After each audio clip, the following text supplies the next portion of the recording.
بسم اللہ الرحمن الرحیم۔ باب التسمیہ علی الوضو، یہ باب ہے وضو میں بسم اللہ پڑھنے کا۔ ایک ہے بسملہ، ایک ہے تسمیہ،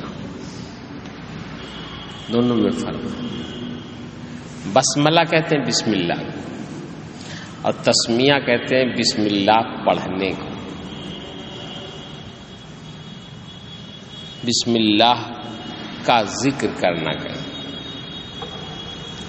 تو وضو میں بسم اللہ پڑھنا کیسا ہے؟ ضروری ہے، غیر ضروری ہے، سنت ہے، مباح ہے یا مکروہ ہے؟ بعض روایت ایسی بھی ہے بعض فقہا کی کہ وہ کہتے ہیں مکروہ ہے۔ کیوں؟ وہ یہ کہتے ہیں کہ بے وضو اللہ کا نام نہیں لیا جا سکتا، ایسی حدیث اس میں آئی ہے، تو وہ کہتے ہیں کہ وضو بنا کے نام لینا چاہیے۔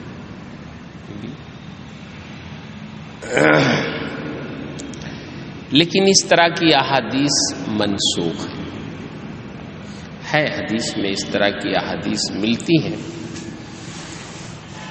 کہ جس میں یہ ہے کہ بعض لوگوں نے نبی کریم صلی اللہ علیہ وسلم کو سلام کیا تو آپ نے جواب نہیں دیا، وضو فرما رہے تھے جواب نہیں دیا، پھر جب وضو کر لیا تو آپ نے جواب دیا اور ارشاد فرمایا کہ تمہارے سلام کے جواب کے لیے سوائے اس کے کہ میں بے وضو تھا اور کوئی چیز مانے نہیں، میں نے ناپسند سمجھا کہ اللہ کا ذکر بغیر وضو کے کروں۔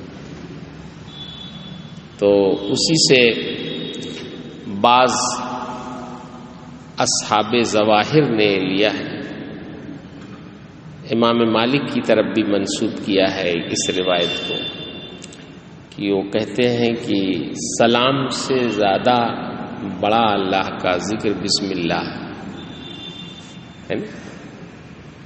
بھئی السلام علیکم میں تو سلام بھی اللہ کے ناموں میں سے ایک نام ہے، لیکن بسم اللہ میں تو اللہ کے کا ذاتی نام بھی ہے اور صفات بھی ہیں اس کی، رحمان رحیم ہے، تو یہ تو اور زیادہ ذکر پہ مشتمل ہے، تو اسے تو اور بے وضو نہیں پڑھنا چاہیے۔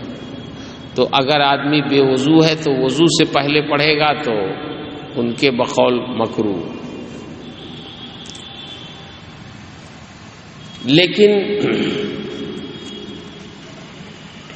امام احمد بن حنبل کی ایک روایت یہ ہے اور اصحاب ظواہر کا کہنا یہ ہے کہ بسم اللہ میں وضو فرض ہے، ضروری ہے، بغیر بسم اللہ کے وضو نہیں، لا وضوء لمن لم یسم، جو تسمیہ نہ پڑھے، وضو نہ بسم اللہ نہ پڑھے، اس کا وضو نہیں ہوتا، جیسا کہ آپ نے فقہ کی کتابوں میں پڑھ لیا۔ یہ دلیل دیتے ہیں امام احمد بن حنبل۔ ان کے علاوہ امام شافعی، امام مالک، ہمارے امام صاحب، خود امام احمد بن حنبل کی بھی بعض روایتیں وہ کہتے ہیں کہ سنت ہے، وضو سے پہلے بسم اللہ پڑھنا کیا ہے؟ سنت۔ اگر بسم اللہ پڑھ لیا تو وضو کامل ہو جائے گا، اور اگر بسم اللہ نہیں بھی پڑھا تو وضو مفتاح صلاۃ بننے کے قابل رہے گا، ہے نا؟ حدث سے نکل جائے گا، ضروری چیزیں پالی جائیں گی، فریضہ الہی ادا ہو جائے۔ یہ ہمارے جمہور فقہا کہتے ہیں۔ شروع میں امام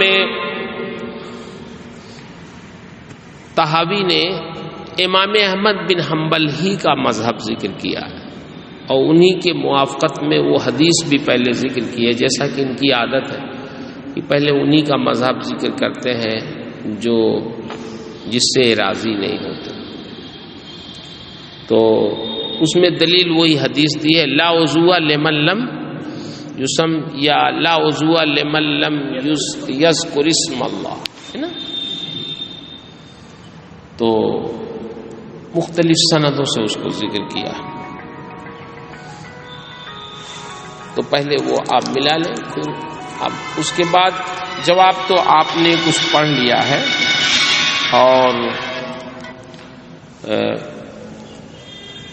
فقہ کی کتابوں میں پڑھ لیا ہے اس کا جواب کہ لا وضوء لمن لم یسم یا لم یذکر اسم اللہ کا کیا مطلب, کہ اس کا وضو نہیں ہوتا جو تسمیہ نہ پڑھے, یعنی اس کا وضو کامل نہیں.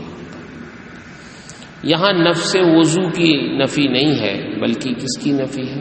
کمال کی. اس کی مثالیں بھی انہوں نے دی ہیں کہ اس طرح نبی کریم صلی اللہ علیہ وسلم نے کئی لوگوں کے بارے میں فرمایا کہ وہ مومن نہیں ہے, وہ مسکین نہیں ہے. وہ مومن نہیں ہے جس کا پڑوسی بھوکا سو جائے. تو کیا مطلب, اگر کوئی اپنے پڑوسی کے ساتھ بدسلوکی اس طرح کرے کہ اس کو نہ کھلائے پلائے اور بھوکا سو جائے تو اب اس کا ایمان چلا جائے گا دوسرے پڑوسی. مراد یہاں کیا ہے؟ کمال کی نفی, نفی کمال. لیس المسکین الذی تردہ اللقمہ واللقمتان, مسکین وہ نہیں ہے جس کو ایک دو لقمے لوٹا دیتے ہو دروازوں سے. وہ مسکین نہیں جو مانگتا پھرتا ہو اور ایک لقمہ دو لقمہ پا جائے تو پھر چلا جائے. تو کیا مطلب, مسکین نہیں, کامل مسکین وہ نہیں. بلکہ جب پوچھا گیا کون ہے مسکین تو فرمایا وہ لوگ ہیں جو ضرورت مند ہوں لیکن کسی سے مانگتے نہ ہوں, اور ان کی حالت سے معلوم بھی نہ ہو پاتا ہو کہ یہ ضرورت مند ہے کہ ان کو دے دیا جائے. وہ ہیں کامل مسکین. تو یہاں جو نفی ہے لیس المسکین میں, وہ نفس مسکین کی نفی نہیں ہے. مسکین وہ بھی ہے جو دروازے دروازے گھومتا ہے, لیکن کامل مسکین بتانے کا مطلب یہ ہے کہ آپ صرف انہی کو مسکین سمجھتے ہیں. مسکین کامل تو وہ ہے جو واقعی ضرورت مند ہے اور ہم سمجھ نہیں پا رہے ہیں اس کو, اور اپنی حالت زار سے بھی وہ نہیں سمجھا پا رہا ہے کہ چلو لوگوں سے کچھ اشارتاً کنایتاً بتا دے کہ میں ضرورت مند ہوں. وہ سفید پوش ہوتے ہیں, باعزت گھرانوں کے ہوتے ہیں, ضرورت مند ہوتے ہیں, لیکن کچھ کہنا نہیں چاہتے ہے نا. لا یسالون الناس الحافا, بے صبری کا مظاہرہ وہ نہیں کرتے. تو سرکار کے فرمانے کا مطلب یہ ہے کہ حقیقت میں مسکین, کامل مسکین یہ لوگ.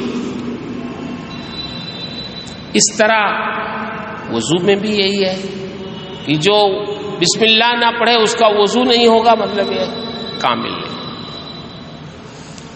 پھر اور بھی دلیلیں انہوں نے دی ہیں, آپ پڑھیں گے تو سمجھ میں آئے گا.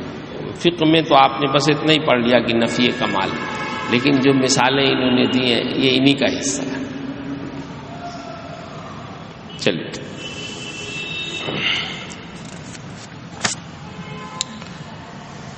رباح بن عبد الرحمن بن ابو سفیان بن حویتب کہتے ہیں کہ مجھے میری دادی نے حدیث بیان کی, حدثتنی جدتی انہا سمعت اباہا پڑھیں.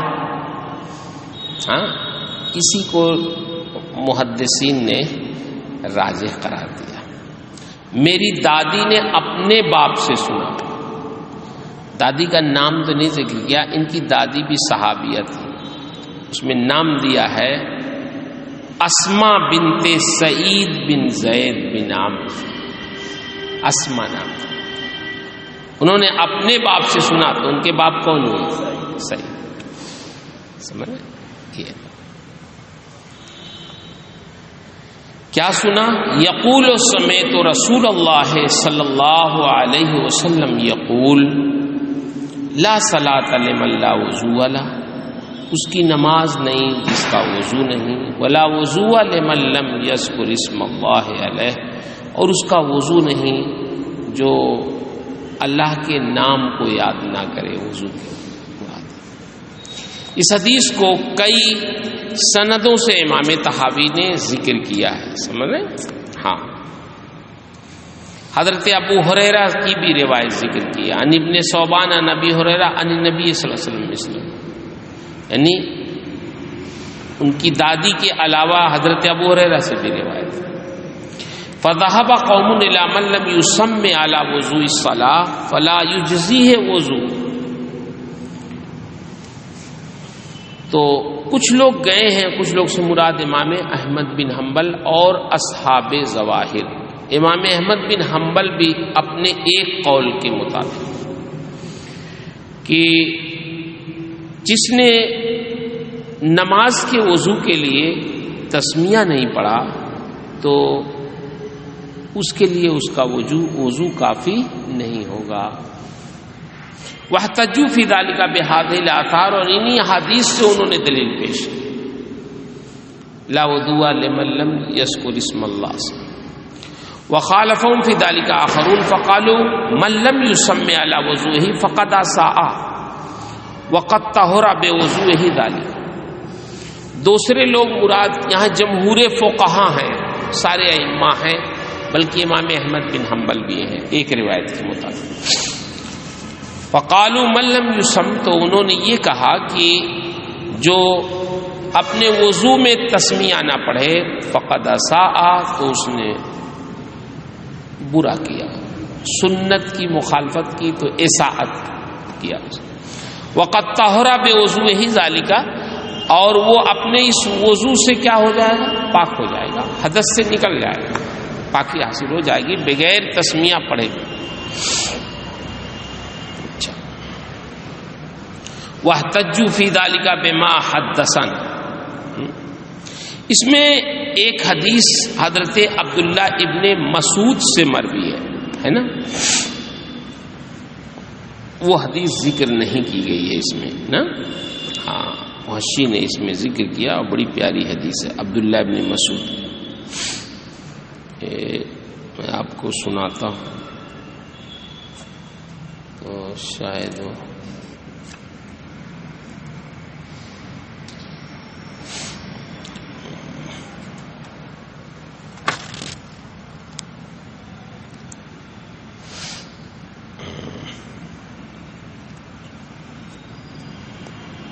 ہاں دیکھیے یہ ان شقیق بن سلمہ عن عبداللہ بن مسعود قال سمعت رسول اللہ صلی اللہ علیہ وسلم یقول اذا تطہر احدکم فلیذکر اسم اللہ علیہ فإنہ یطہر جسدہ کلہ فإن لم یذکر احدکم اسم اللہ علی طہورہ لم یطہر الا ما مر علیہ الماء۔ بات سمجھ میں آ رہی کہ عبداللہ ابن مسعود فرماتے ہیں اگر کسی نے وضو کیا اور اس نے بسم اللہ پڑھ کے وضو کیا تو پورا جسم اس کا پاکیزہ ہوگا، اور اگر وضو نہیں کیا تو جہاں جہاں پانی گرایا ہے وہاں وہاں پاک ہوگا، تو اعضائے وضو دھلا تو وضو تو ہو جائے گا، لیکن اگر بسم اللہ پڑھتا تو پورے جسم کی طہارت اس کی۔ تو اس سے بات سمجھ میں آئی نا کہ حدث سے نکلنے کے لیے کافی ہے، اگر نہیں بسم اللہ پڑھا تب بھی عبداللہ ابن مسعود کے نزدیک اس کا وضو ہو جائے گا۔ بس یہ تو صراحت کے ساتھ ہے، بقیہ جو چیزیں ذکر کی ہیں وہ بھی قابل توجہ ہیں۔ یہ حدیث انہوں نے اس میں نہیں ذکر کی ہے، امام طحاوی نے متن میں نہیں ذکر کی، اس لیے میں نے آپ کو بتا دیا، بقیہ تو حدیثیں آ رہی ہیں۔ دلیل پیش کی جمہور فقہا نے کیا، اس میں مہاجر بن قنفذ کی حدیث پیش کی ہے۔ یہ مہاجر بن قنفذ صحابی ہیں، سمجھے سابقون الاولون میں سے، ان کی روایت پیش کی۔ وہ کیا کہ انہو سلم، وہی جو میں نے حدیث ابھی آپ کو بیان کی کہ انہوں نے نبی کریم صلی اللہ علیہ وسلم کو سلام کیا، سرکار وضو فرما رہے تھے، فلم یرد علیہ، سرکار نے جواب نہیں دیا ان کا، فلما فرغ من وضوئہ قال انہ لم یمنعنی ان ارد علیک الا انی کرہت ان اذکر اللہ الا علی طہارہ، سرکار نے فرمایا میں نے تمہارے سلام کا جواب نہیں دیا تو مجھے کوئی چیز روکنے والی نہیں تھی سوائے اس کے کہ میں نے اللہ کا ذکر بغیر طہارت کے کیا کیا؟ ناپسند کیا. میں نے ناپسند کیا کہ میں اللہ کا ذکر کروں بغیر طہارت. کہتے ہیں ففی هذا الحدیث ان رسول اللہ صلی اللہ علیہ وسلم کرہ ان یذکر اللہ الا علی طہارہ.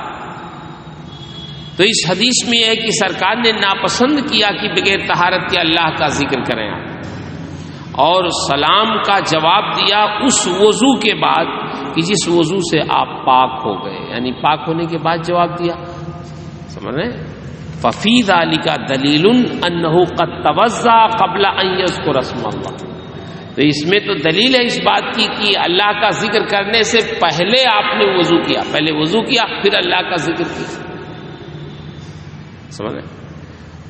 اور اب اس میں یہ بھی ملا سکتے ہیں کہ سلام کا جواب نہیں دیا، جبکہ سلام کے جواب کا جواب جتنا اللہ کے ذکر پر مشتمل ہے اس سے کہیں زیادہ بسم اللہ اللہ کے ذکر پر مشتمل ہے.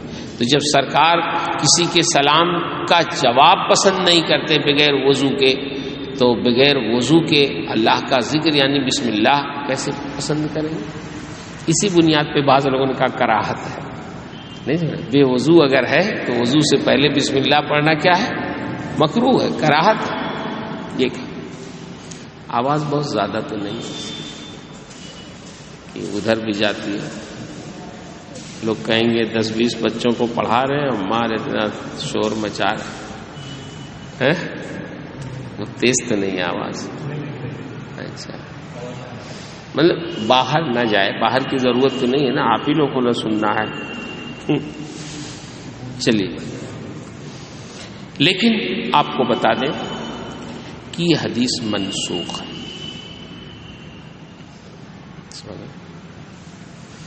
ابتداً اللہ کا ذکر بغیر وضو کے کرنا منع تھا، لیکن پھر یہ چیزیں منسوخ ہو گئی. اس پر تفصیلی بحث آگے آپ پڑھیں گے. سمجھ رہے؟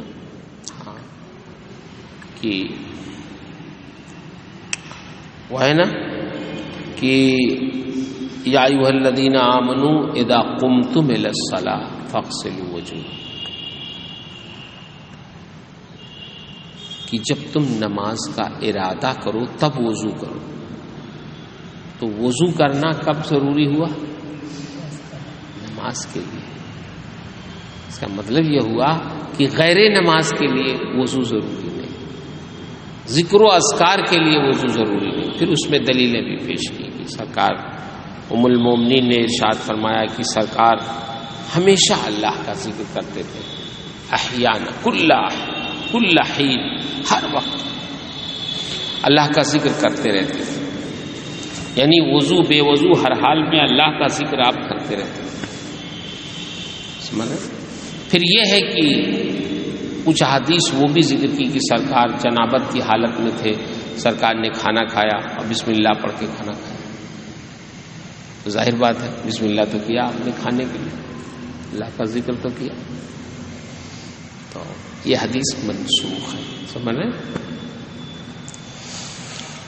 اچھا، وَكَانَ قَوْلُهُ لَا وُضُوءَ لِمَن لَّمْ يُسَمَّ يَحْتَمِلُ أَيْضًا مَا قَالَهُ أَهْلُ الْمَقَالَةِ الْأُولَىٰ. اور سرکار کا ارشاد لا وضوء لمن لم يسم یہ احتمال رکھتا ہے اس کا بھی جس کو مقالہ اولا والوں نے کہا کہ ضروری ہو، اس کا بھی احتمال. وَيَحْتَمِلُ لَا وَضُوءَ لَهُ اے لا وضوء لَهُ مُتَكَامِلًا فِي الصَّوَابِ. کہتے ہیں اس معنی کا بھی احتمال ہے جو ہم بیان کرتے ہیں کہ اس کا وضو نہیں ہوگا، یعنی اس کا وضو کامل نہیں ہوگا ثواب میں، یعنی ثواب کے اعتبار سے پورا ثواب اس کو نہیں ملے گا، لیکن نفس وضو حدث سے نکل جانا یہ چیز تو پالی جائے.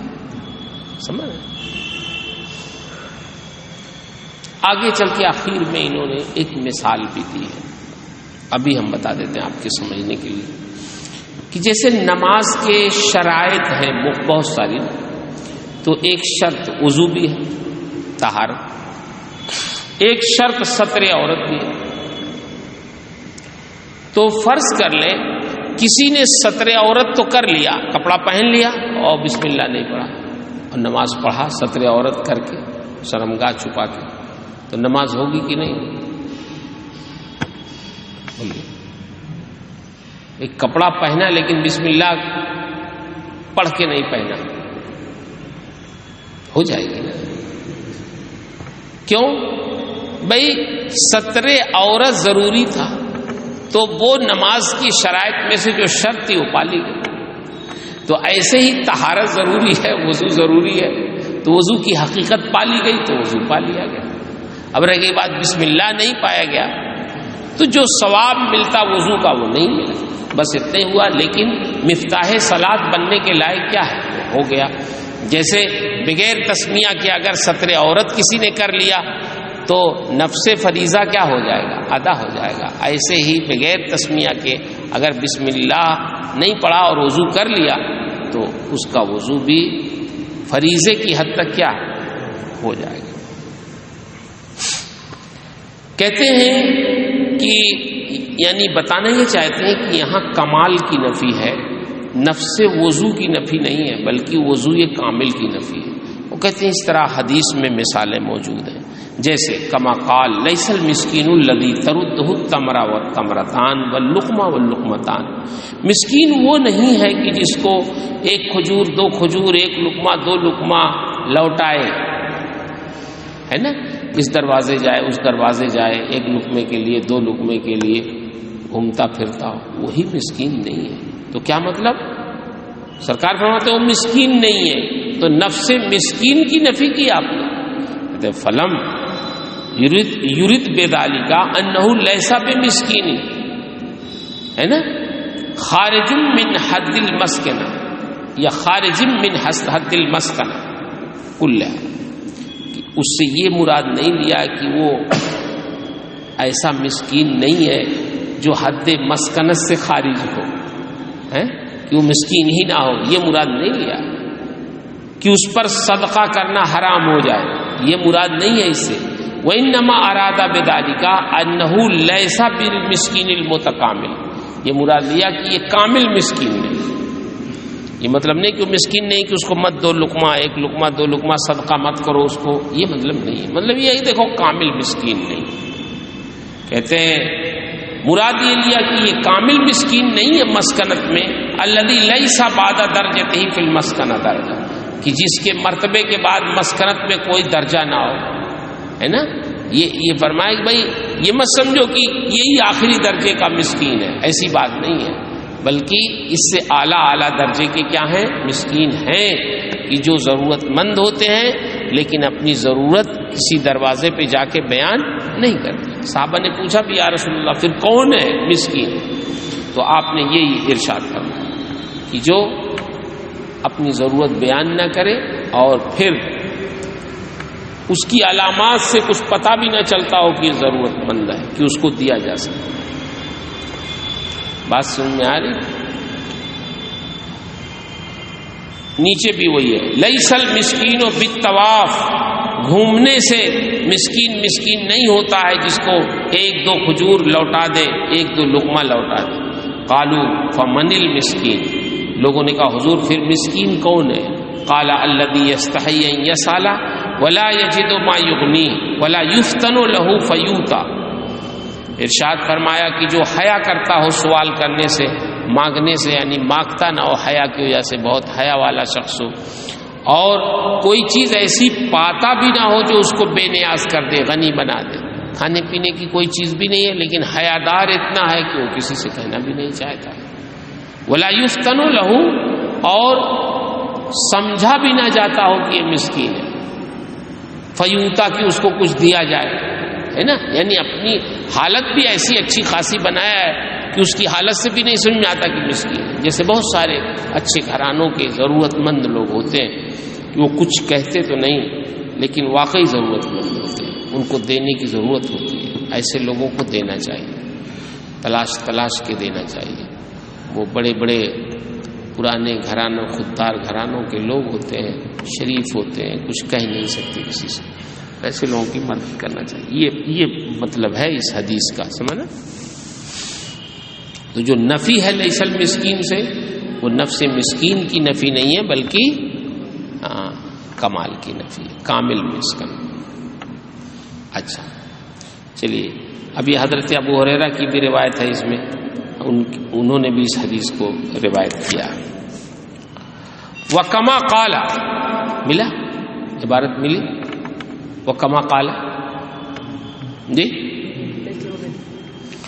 اور جیسا کہ اب دوسری مثال دے رہے، لَيْسَ الْمُؤْمِنُ الَّذِي يَبِيتُ شَبْعَانَ وَجَارُهُ جَائِعٌ، وہ شخص مومن نہیں ہے جو آسودہ ہو کے رات گزارے اور اس کا پڑوسی بھوکا سوئے۔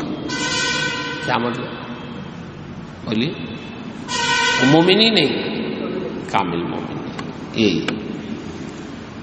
اچھا، کئی سندوں سے اس حدیث کو بھی روایت کیا، کہتے ہیں فلم یرید بذالک، نیچے دیکھیے گا، فلم یرید بذالک انہ لیس بمؤمن ایمانا خرج بترکہ یاہ الی الکفر، سرکار نے اس حدیث سے یہ مراد نہیں لیا کہ وہ مومن ہی نہیں رہ جائے گا، ہے نا، ایسا ایمان کی جو جس کے ترک سے وہ کفر کی طرف نکل جائے، یہ مطلب نہیں ہے کہ اگر کسی نے پڑوسی کے ساتھ حسن سلوک نہیں کیا اور وہ بھوکا سو گیا تو پھر اس کا ایمان ہی نکل جائے گا اور کافر ہو جائے گا، یہ مطلب نہیں۔ وَلَكِنَّهُ أَرَادَ بِهِ أَنَّهُ لَيْسَ فِي أَعْلَى مَرَاتِبِ الْإِيمَانِ، کہتے ہیں مراد یہ لیا ہے کہ وہ ایمان کے اعلیٰ درجے پر فائز نہیں ہے، یعنی کامل مومن نہیں ہے۔ وَأَحْسِنْ إِلَىٰ جَارِكَ تَكُن مُؤْمِنًا، حضرت ابو ہریرہ سے سرکار نے فرمایا تھا نا کہ ابو ہریرہ تم پڑوسیوں کے ساتھ اس نے سلوک کرو تو تم مومن کامل ہو جاؤ گے۔ تکم مؤمنہ کا مطلب کیا ہوا؟ کیا ابو ہریرہ یہ مومن نہیں تھے؟ یہاں مومنہ سے مراد کیا ہے؟ ایمان کامل۔ تو یہاں جو نفی ہے وہ ایمان کامل کی۔ کہتے وہ اشباہ ھذا کثیرہ یطول الکتاب بذکرھا، اس قسم کی مثالیں تو بہت زیادہ ہیں کہ جس کے ذکر سے کتاب کیا ہو جائے گی؟ لمبی ہو جائے گی۔ یہ تو ہم نے 2-3 مثالیں دے دی کہ اس طرح کی نفی میں نفس امر کی نفی نہیں ہوتی بلکہ اس کے کمال کی نفی ہوتی۔ ایسے ہی وضو والی حدیث میں بھی جو نفی ہے وضو کی، ہے نا، وہ کمال کی نفی۔ کہتے ہیں فَكَذَلِكَ قَوْلُهُ لَا وُضُوءَ لِمَن لَّمْ يُسَمْ لَمْ يُرِدْ بِذَلِكَ أَنَّهُ لَيْسَ بِمُتَوَضِّئٍ وُضُوءً لَّمْ يَخْرُجْ بِهِ مِنَ الْحَدَثِ، کہتے ہیں ایسے ہی سرکار کا ارشاد لا وضوء لمن لم يسم ہے، اس سے یہ مراد نہیں لیا کہ وہ ایسا متوضی نہیں ہے کہ اب وہ حدث سے نکلے گا ہی نہیں، لیکن مراد یہ لیا کہ وہ وضو کامل والا متوضی نہیں ہے نا، وضو کے ان اسباب میں کہ جو ثواب کو ثابت کرتا ہے، یعنی اس وضو والا متوضی نہیں ہے کہ جس وضو سے ثواب ملتا ہے، یہ ثواب کی نفی۔ کہتے ہیں فلما احتمل هذا الحديث من المعاني ما وصفنا ولم يكن هناك دلاله يخطئ بها لاحد التاويلين على الاخر وجب ان يجعل معناه موافقا لمعنى حديث المهاجر، کہتے ہیں جب یہ حدیث ان معنی کا بھی احتمال رکھتی ہے جو ہم نے ذکر کیا ابھی، کون سے معنی؟ وہی نفی کمال۔ تو یہاں کوئی دلالت قطعی نہیں ہوئی دونوں تعویلوں میں سے کسی ایک کے لیے، ہے نا، کوئی قطعی دلیل تو نہیں ہوئی کہ جس کی بنیاد پہ سمجھا جائے کہ نہیں یہی مراد ہے نا۔ تو اب جب دونوں معنوں کا احتمال ہے، کہتے ہیں وجب ان یجعل معناه موافقا لمعنى حدیث المہاجر، تو ضروری ہے کہ اب اس کا معنی ایسا مقرر کیا جائے اس حدیث کا جو موافق ہو مہاجر بن قنفذ کے حدیث کے۔ لیکن مہاجر بن قنفذ یہ تو خود امام طحاوی کی اپنی ایک رائے ہے، مطلب یہ ہے اور حدیثوں کے جو اس کے علاوہ آئی ہیں، جیسے لیس المسکین ہے، لیس المومن ہے، مہاجر بن قنفذ کی حدیث تو منسوخ ہے، سمجھ رہے ہیں، اس کی بات ہی چھوڑ دیں مطلب۔ اور یہ جو عبداللہ ابن مسعود کی روایت ہم نے ذکر کی ہے نا کہ ان حدیثوں سے سمجھ میں آتا ہے کہ بغیر بسم اللہ کے بھی وضو کیا ہے ہو جائے گا۔ تو اب اگر کسی حدیث میں یہ ہے کہ نہیں ہوگا تو اب اس کا معنی ایسا متعین کیجئے کہ دونوں حدیثوں میں کوئی تضاد نہ رہنا، تو اگر اس کو نفی کمال پہ محمول کر لیں تو دونوں حدیثوں میں کیا ہو جائے گا؟ موافقت ہو جائے گی۔ یہی فثبت بذلك ان الوضوء بلا تسمیہ یخرج به المتوضی من الحدث الى الطہارہ، تو اس سے یہ ثابت ہوا کہ بغیر تسمیہ کے وضو سے متوضی حدث سے طہارت کی طرف نکل جائے گا، پاک ہو جائے گا، زیادہ سے زیادہ کیا ہوگا، ثواب نہیں پائے گا لیکن متوضی ہو جائے گا۔ وَأَمَّا وَجْهُ ذَلِكَ مِن طریق النظر، اب یہ تو بات ہو گئی یہاں سے عقلی دلیل، سمجھ عقلی دلیل کیا ہے؟ اب یہ عقلی دلیل فَإِنَّ رَأَيْنَا أَشْيَاءَ لَا يَدْخُلُ فِيهَا إِلَّا بِكَلَامٍ مِنْهَا الْعُقُودُ الَّتِي يَعْقِدُهَا بَعْضُ النَّاسِ، کہتے دیکھیے عقلاً یہ بات سمجھ میں آتی ہے، کچھ چیزیں ایسی ہوتی ہیں کہ بغیر کلام کے ان کی حقیقت ہی نہیں ہوتی پوری، جیسے عقود، بیع، شراء، نکاح، طلاق، بغیر بولے ہوئے کام چلے گا؟ بولے ایجاب کرنا پڑے گا نا، پھر قبول کرنا پڑے گا، ایجاب و قبول تو چاہیے نا بھائی، رکن ہے بیع کے پڑھا آپ نے، تو بغیر کلام کیے ہوئے ان کی حقیقت ہی نہیں بنتی ہے، کیونکہ ایجاب و قبول ہی اس کی حقیقت ہے، تو بغیر اس کے ہوتے ہی نہیں، کم سے کم ایک چیز تو چاہیے، ہے نا، بیع میں تو ایجاب و قبول بھی چاہو، بقیہ چیزوں میں چلو ایک ہی چیز ہو تب بھی ہو جائے گا، طلاق میں ایک ہی طرف سے دے دیا تب بھی ہو جائے گا، اس میں قبولیت کی کوئی ضروری نہیں۔ اچھا، لیکن چاہیے قول، کلام ضروری ہے۔ بعض ایسی چیزیں ہیں کہ جو جس میں کلام اس کی حقیقت اور ماہیت تو نہیں ہے، مگر کلام کے بغیر وہ شروع نہیں ہوتی، جیسے نماز بغیر تکبیر تحریمہ کے شروع ہوگی، بولیے بغیر تکبیر تحریمہ کے شروع نہیں ہوگی، قول ضروری ہے۔ تو کہتے ہیں اب ہم دیکھتے ہیں کہ وضو میں کیا بسم اللہ اس مرحلے میں ہے؟ بولیے کہ کیا بسم اللہ وضو کی حقیقت ہے؟ جیسے عقود میں کلام حقیقت ہے، ایجاب و قبول، بولیے بھئی وضو کی حقیقت تو قرآن نے ہمیں بتا دیا کہ جب تم ارادہ کرو نماز کا تو فاغسلوا وجوہکم، چہرہ دھو، ہاتھ دھو، مسح کرو، پیر دھلو، اس میں تو کلام کی کوئی بات ہی نہیں ہے، تو اس کا مطلب یہ ہوا کہ وضو کی حقیقت کلام نہیں ہے، وضو کی حقیقت کیا؟ دھلنا، مسح کرنا، یہی اس کی حقیقت۔ اچھا، تو نہ تو یہ نماز کی طرح ہے، وہ کیا کہتے ہیں عقود کی طرح ہے، اور نہ ہی یہ نماز کی طرح ہے کہ جیسے نماز بغیر کلام کے شروع نہیں ہوتی، کیا وضو بھی بغیر کلام کے شروع نہیں ہوتا؟ جب تک آپ بسم اللہ نہ پڑھیں وضو نہیں شروع ہوگا۔ بھئی آپ ہاتھ دھلیں گے، شروع دھلنے کا کام ہے اس میں، تو شروع ہو سکتا ہے۔ تو کہتے ہیں دیکھیے کہ عقل بھی یہ کہتی ہے کہ بسم اللہ کی وہ حیثیت نہیں ہے وضو میں جو حیثیت کلام کی کس میں ہے، عقود میں ہے یا نماز میں، وہاں ضروری ہے، یہاں ضروری نہیں ہوگا۔ تو وہی کہتے ہیں لیکن نظر کے طریقے سے جو ہم دیکھتے ہیں تو ہم دیکھتے ہیں کچھ چیزیں ایسی ہیں کہ اس میں بغیر کلام کے داخل نہیں ہویا جا سکتا، اسی میں سے وہ عقود ہے التی یعقدھا بعض الناس لبعض، کہ جس کو بعض لوگ بعض کے لیے کرتے ہیں، عقد کرتے ہیں، مثلا بیع ہے، اجارہ ہے، نکاح ہے، خلا ہے، اس کے مثل ہے نا، مضاربت وغیرہ۔ فکانت تلک الاشیاء، تو یہ چیزیں وہ ہیں کہ لا تجب الا باقوال، بغیر قول کے یہ واجب نہیں ہوتی۔ وکانت الاقوال منها ایجاب، اور اس کے جو اقوال ہوتے ہیں وہ کیا کہلاتے ہیں؟ ایجاب۔ تو بغیر ایجاب کے یہ چیزیں پائی نہیں جائیں گی۔ لأنه یقول قد بیتک، یا بیتک، قد زوجتک، قد خلاتک، اس لیے کہ یہ کہنا پڑتا ہے، خلا کے لیے کہیں گے خلاتک، نکاح کے لیے کہیں گے زوجتک، سمجھنا، بیع کے لیے کہیں گے میں نے تم سے اسے بیچا۔ فتلک اقوال فیہا ذکر العقود، تو یہ وہ اقوال ہیں جس میں عقود کا ذکر ہے، بغیر اقوال کے عقود منعقد نہیں۔ واشیاء تدخل فیہا باقوال، کچھ چیزیں وہ ہیں کہ جس میں اقوال کے ذریعے داخل ہویا جاتا ہے، اور وہ نماز ہے، حج ہے نا، حج کے لیے تلبیہ اور نماز کے لیے کیا ہے؟ تکبیر تحریمہ. اب اور بات ہے، بعد میں اختلاف ہو گیا کہ یہ تکبیر تحریمہ شرط ہے کہ رکن ہے، وہ تو الگ اختلاف، لیکن ضروری تو ہے نا، چاہے شرط کی صورت میں ہو اور چاہے کیا ہو رکن کی صورت میں، لیکن ضروری نماز. کہتے فکانت تکبیر فی الصلاۃ و تلبیہ فی الحج رکنم من ارکان. رکن سے مراد یہاں وہی سمجھیے گا ضروری. تو تکبیر نماز میں اور تلبیہ حج میں یہ اس کے ارکان میں سے ایک رکن ہے. پھر ہم لوٹے تسمیہ فی الوضو کی طرف کہ کیا کچھ بھی مشابہت اس کی ان چیزوں سے ہے، تو ہم نے دیکھا کہ غیر مذکور فی ایجاب و شے، وضو میں ایجاب شے کا ذکر نہیں ہے. کہیں ہے وضو میں کسی چیز کو واجب کیا جاتا ہے، ثابت کیا جاتا ہے، عقود کی طرح نہیں ہے.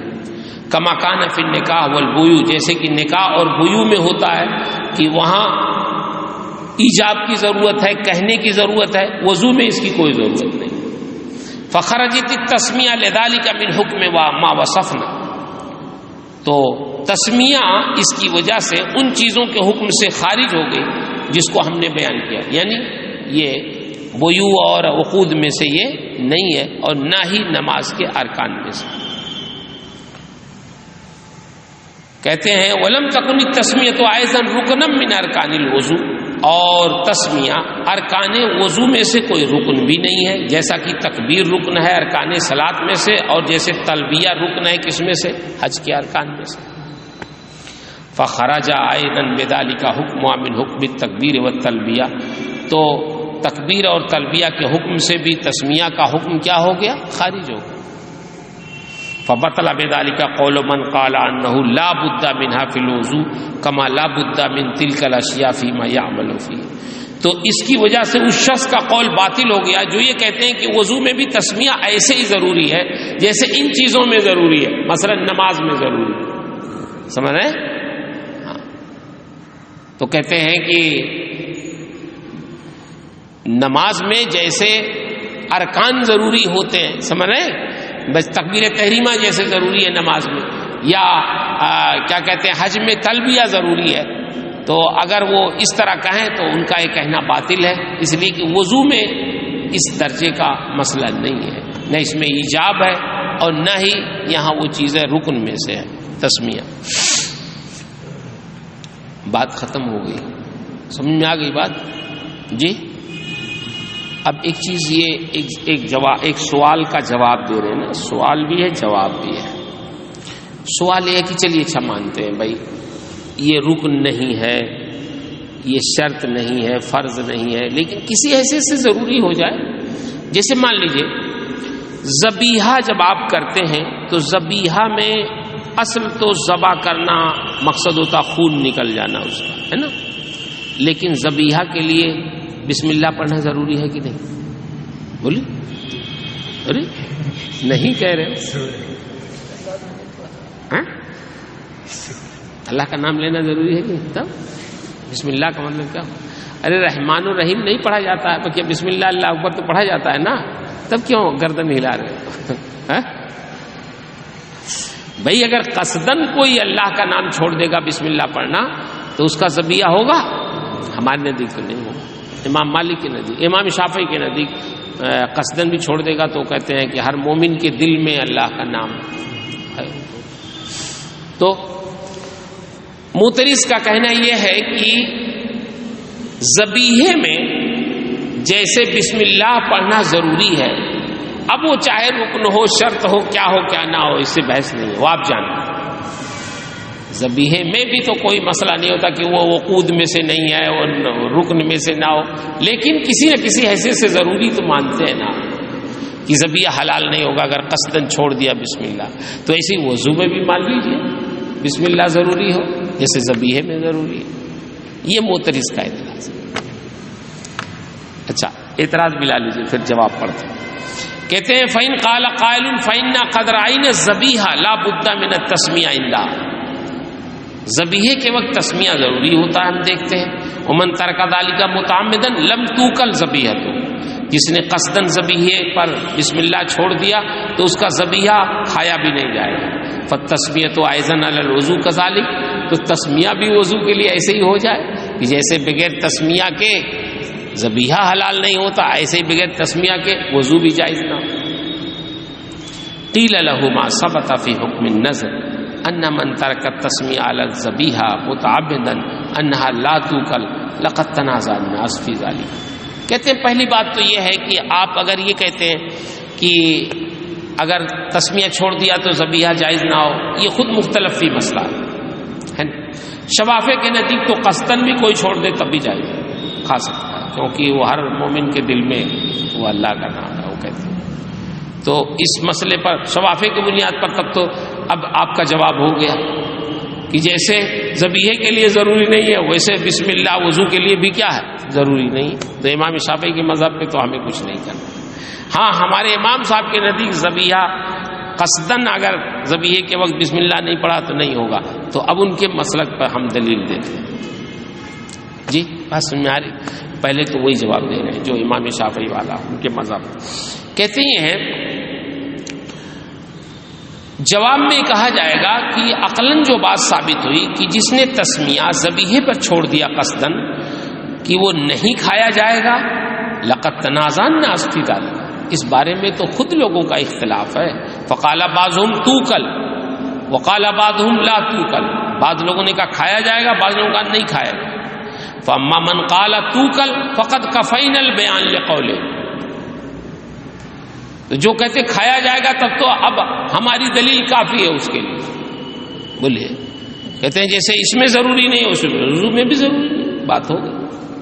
وَأَمَّا مَنْ قَالَ لَا تُوكَلْ فَإِنَّهُ يَقُولُ أَنَّ تَرْكَهَا نَاسِيًا تُوكَلْ وَسَوَاءٌ عِندَهُ كَانَ الذَّابِحُ مُسْلِمًا أَوْ كَافِرًا بَعْدَ أَنْ يَكُونَ كِتَابِيًّا۔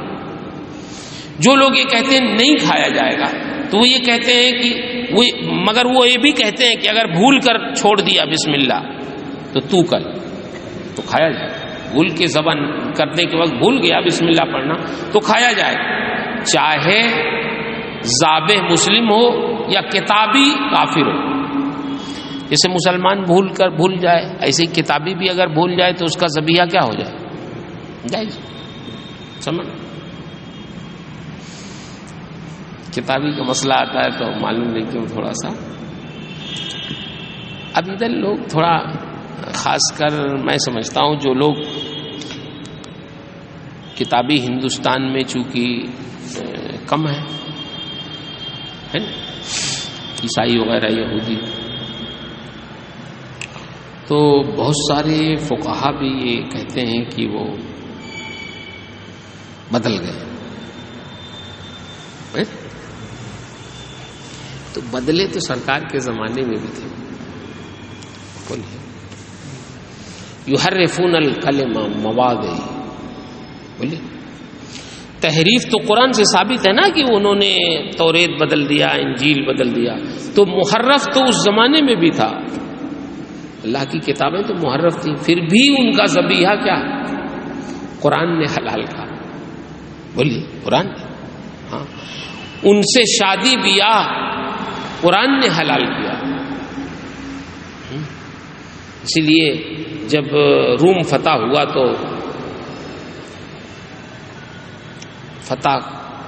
جب ہوا تو مسلمان جو تھے وہ رومی عورتوں سے شادی کرنے لگے، عیسائی عورتیں تھیں،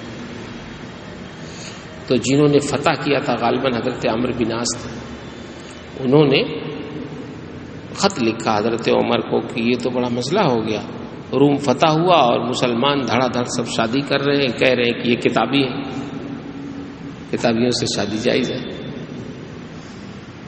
تو میں نے ابھی روکا ہے لوگوں کو کہ دیکھو جب تک امیر المومنین کا کوئی حکم نہ آ جائے اجازت تب تک مت کرو شادی۔ تو آپ کیا فرماتے ہیں اس پر؟ تو حضرت عمر نے جو جواب لکھا، آپ نے فرمایا کہ عمر کی کیا مجال ہے کہ جس چیز کو قرآن نے حلال کیا ہے عمر اسے حرام کون ہوتے ہیں کرنے والے، عمر کی یہ مجال ہے۔ لیکن میں اپنے مجاہدین کو مشورہ یہ دیتا ہوں کہ وہ رومی عورتوں سے شادی نہ کریں، اس لیے کہ شادی تم کرو گے کتابیوں سے تو بچے تو تمہارے ہوں گے جو پیدا ہوں گے، اور پرورش کتابیوں کی گود میں ان کی ہوگی، تو پھر وہ کیسے لڑیں گے کبھی کتابیوں سے؟ جب ان کی مائیں کتابی ہوں گی، وہی پرورش کریں گی تو اثر تو ہوگا نا. تو اس لیے شادی نہ کرو. لیکن یہ میرا مشورہ ہے، میرا حکم نہیں. قرآن نے جب اجازت دی ہے تو میں تو نہیں، میں کون ہوتا ہوں منع کرنے والا؟ سمجھ رہے؟ یہ اس وقت آپ نے جواب دیا. آج بھی دنیا بھر میں بہت سارے ہیں، عیسائی حکومتیں تو بہت ہیں، تو بہت سے لوگ کرتے ہیں. عرب والے بڑے غیر محتاط ہیں، تو ذبیحہ بھی خوب کھاتے ہیں ان کا. اور ذبیحہ جائز ہے، ہم بھی کہتے ہیں، لیکن جب وہ بسم اللہ اللہ اکبر پڑھ کے یا اللہ کا نام اپنی زبان میں لے کے ذبح کریں تب نہ بھائی. پتہ چلا مشین سے ذبح ہو رہا ہے، ایسے ہو رہا ہے، ویسے ہو رہا ہے، تو کیسے اعتماد کریں گے؟ بلکہ یہودی تو ہیں پکے ہیں اس بارے میں، مگر عیسائی جو ہے نا یہ بہت بدل گئے. کچھ تو ایسے ہیں جو دہریہ ہو گئے. ایک ٹیچر تھے ہمارے جو انگریزی پڑھاتے تھے وہاں، تو وہ کہتے تھے میرا کوئی مذہب نہیں، میرا مذہب وہی جو میری بیوی کا مذہب. ایسے کہتے کوئی مذہب. تو ان کی نزدیک مذہب ایک کھیل ہو گیا ہے، خاص کر عام عیسائیوں کے نزدیک. لیکن ایسا بھی نہیں کہ سارے عیسائی بدل گئے، نہیں، ایسی بات. تصور ہے ان کے نزدیک خدا کا، حضرت عیسیٰ کا، حضرت مریم کا. وہ 3 معبود مانتے ہیں.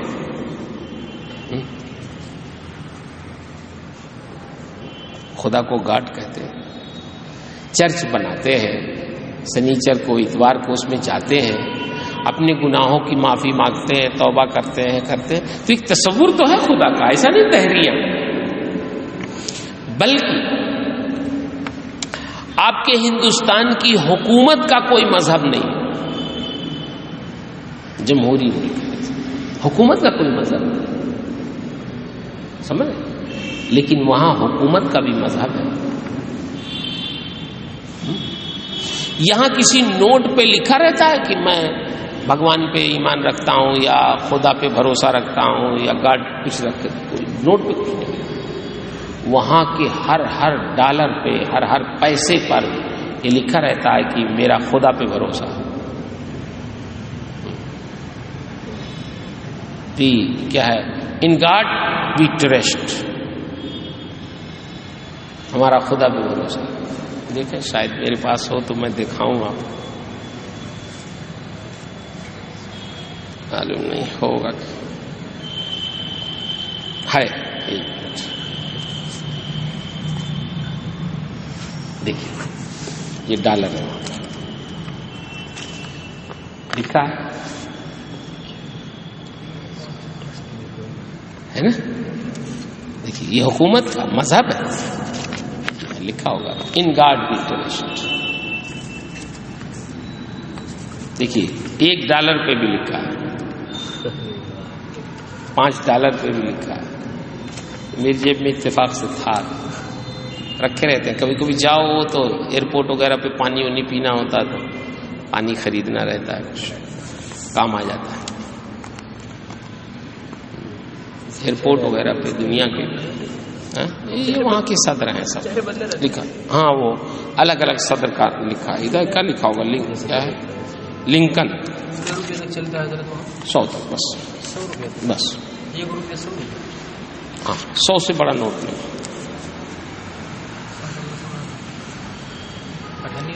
ہاں وہ بھی چلتا ہے، 1 پیسہ بھی چلتا ہے. اور 1 پیسہ آپ سے لیں گے، اگر کوئی دکاندار ہے تو آپ سے لے گا، اور آپ کا بڑھتا ہے تو دے گا آپ کو. 1 پیسہ بھی لیں گے آپ سے اور دیں گے بھی. ایسا نہیں کہ وہ کنڈکٹر لوگوں کی طرح کہنے کہ 1 روپیہ کیا، کنڈکٹر یہاں 1 روپیہ نہیں دینا چاہتے، رہے گا اس میں کھڑکھڑائیں گے تبھی کہیں گے یار لائیے ذرا دیجیے، تب 4 روپیہ دیجیے تب 5 روپیہ دیتے.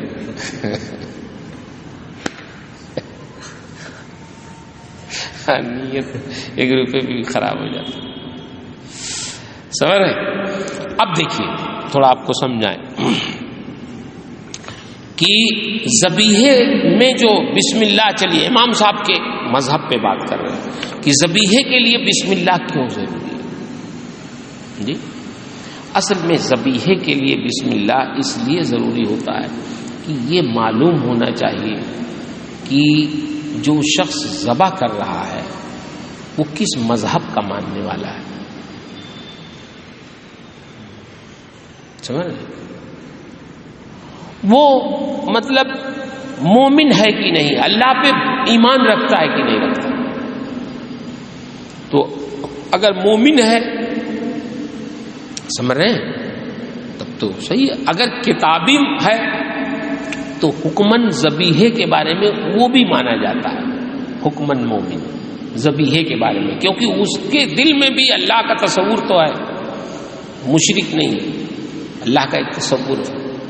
تو کتابیوں کو بھی حکمن ذبیحے کے حق میں یا نکاح کے حق میں کیا ہے, مومن بمانے یہ نہیں جو ہم مومن ہیں, مطلب ضرورت کی حد تک. کہ ایک مومن نہ کہیے, صاحب توحید حکمن کہیے. کیا کہیں گے اسے؟ صاحب, جیسے دین فطرت میں ہوتا نہیں تھا, دین کیا ہے فطرت کے زمانے میں صاحب توحید ہوتے تھے, تو نجات کے لیے وہ بھی کیا ہو جاتا. تو یہاں شادی کے حق میں اور ذبیحے کے حق میں گویا حکمن وہ کیا ہے, صاحب توحید. یہ مومن تو نہیں کہیں گے, صاحب توحید کہیں گے. تو ہاں حکمن گویا ہوا, کیونکہ تصور ہے ان کے نزدیک ایک دین کا تصور ہے, مذہب. ہاں وہ کہتے ہیں, ان کا اپنا گمان ہے, لیکن خدا کا ایک تصور ہے. ان میں بھی فرقے ہیں, ایسی بات نہیں. بعض فرقے ایسے ہیں جو حضرت عیسیٰ کو خدا کا بیٹا نہیں مانتے. وہ کہتے پیغمبر ہے, ہم نبی مانتے ہیں, ہم بیٹا نہیں مانتے. ہم لوگ کی کیٹیگری میں کیسے آ جائیں گے؟ ہاں اس بارے میں آ جائیں گے کہ ہم بھی پیغمبر مانتے ہیں, لیکن اب مذہب تو ان کا منسوخ ہو گیا ہے, تو اتنا ماننے سے تھوڑی مسلمان ہو جائیں گے. ان کے چرچ بھی ہوتے ہیں, الگ ہوتے ہیں. جیسے ہمارے یہاں کوئی سنی دیوبندی کی مسجد میں نہیں جاتا نا, تو ویسے ہی وہ لوگ بھی ان کے چرچ میں نہیں جاتے. جو خود حضرت عیسیٰ کو خدا کا بیٹا نہیں مانتے تو وہ ان کے چرچ میں نہیں جائیں گے, اور دوسرے چرچ والے کیتھولک جو ہوتے ہیں یہ مانتے ہیں خدا کا بیٹا. یہی زیادہ ہیں دنیا بھر میں جو خدا کا بیٹا مانتے ہیں, یہی ثالث و ثلاثہ جو مانتے ہیں, یہ فرقہ زیادہ ہے دنیا میں, بقیہ لوگ کم ہیں. تو کہنے کا مطلب یہ ہوا کہ کہتے ہیں کہ اصل جو بسم اللہ کو ضروری قرار دیا گیا تو نفس بسم اللہ ذبیحہ کے لیے ضروری نہیں ہے. یہی وجہ, اگر بھول گیا کوئی تب بھی ذبیحہ اس کا کیا ہے. مومن اگر بھول گیا ذبح کرتے وقت بسم اللہ پڑھنا ہے نا, تو اس کا ذبیحہ کیا ہے, قابل قبول ہے, معقول ہے. امام شافعی کے نزدیک نہیں بھی بھولا, قصدن اس نے نہیں پڑھا, تب بھی ان کے نزدیک کیا ہے. اس کا مطلب کیا ہوا کہ اصل یہ ہے کہ ذابح مومن ہے, یہ دیکھا جاتا ہے کہ ذبح کرنے والا کس مذہب پہ ہے, وہ صاحب مذہب ہے کہ نہیں. اگر صاحب مذہب ہے تو اس کا ذبیحہ مان لیا جائے. یہ تو قصدن نہیں پڑھتا تو پھر اس کی شرارت ہوگی, اس لیے اس کا ذبیحہ معقول نہیں ہوتا ہمارے امام صاحب کے لیے. لیکن اصل جو چیز ہے وہ یہ دیکھنا ہے کہ ذابح کس مذہب پہ ہے. سمجھے؟ تو اگر مسلمان ہے یا کتابی ہے تو گویا وہ صاحب توحید ہے. مسلمان تو صاحب توحید ہے ہی, حکمن کتابی بھی اس مسئلے میں کیا ہے, صاحب توحید انہوں نے مان لیا ذبیحے کی حد تک اور شادی بیاہ کی حد تک. تو اب جو حیثیت ذبیحے, جو اعتراض ہوا کہ ذبیحے میں صاحب بسم اللہ ضروری ہے, تو کہتے ہیں یہاں بسم اللہ ضروری نہیں ہے. حقیقت میں اصل ضرورت کس کی ہے, بسم اللہ پڑھنے والے کے دین کو دیکھا جاتا ہے کہ وہ کس دین پہ ہے. اسی لیے اگر کوئی ہندو کتنا بھی اللہ کا نام لے کے پڑھے تو پھر وہ حلال نہیں. کیوں؟ نفس بسم اللہ سے مطلب نہیں ہے صرف, بلکہ بسم اللہ پڑھنے والے کے دین اور مذہب سے. بات سن میں آئی. یہ جواب دیا. کہتے ہیں پڑھ لیجئے پھر بتائیے, پوچھیے گا, بتاتے ہیں. چلیے اس کو ملا لیجیے. اچھا صاحب,